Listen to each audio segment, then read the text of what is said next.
Hello everyone. హెల్త్‌కి ఎంతో మంచిదైన, అలాగే ఎంతో టేస్టీగా ఉండే రాగి రొట్టె ఎలా చేసుకోవాలో చూద్దాం. ఫస్ట్ టైం చేసుకునే వాళ్ళు కూడా సింపుల్ ట్రిక్‌తో చాలా ఈజీగా చేసేసుకోవచ్చు. మామూలుగా రాగి రొట్టె అన్నది ప్యాన్‌కి స్టిక్ అయిపోతూ ఉంటుంది.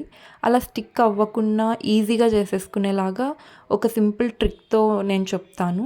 దీనికోసం కావాల్సిన ఇంగ్రీడియెంట్స్ ఇవ్వండి. మనం పచ్చిమిరపకాయలని, ఉప్పుని ఫస్ట్ మిక్సీ పట్టించి పెట్టేసుకోవాలి. దీంట్లోకి ఇవే కాకుండా మనకి ఏవన్నా ఆకుకూరలైనా యాడ్ చేసేసుకోవచ్చు. మనం కొంచెం గోధుమ పిండి అనేది తీసుకోవాలండి. ఊరికే కొద్దిగా, ఎందుకంటే ప్యాన్‌కి స్టిక్ అవ్వకుండా చపాతీ బాగా రావడానికి. అలాగే కొంచెం సద్దపిండి కూడా యాడ్ చేసుకుందామండి, ఎందుకంటే టేస్ట్ ఇంకా చాలా బాగొస్తుంది. ఇప్పుడు మనం ఇంగ్రీడియెంట్స్ అన్నీ వన్ బై వన్ యాడ్ చేసేసుకొని ఇందులోకి వాటర్ మనకి కొంచెం లూజ్‌గా కలుపుకోవాలండి పిండి.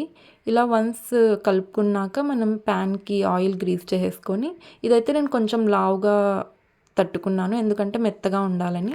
మనం ఇట్లా మధ్య మధ్యలో హోల్స్ పెట్టుకోవడం వల్ల కొంచెం లావుగా ఉన్నప్పుడు బాగా కుక్ అవుతుంది.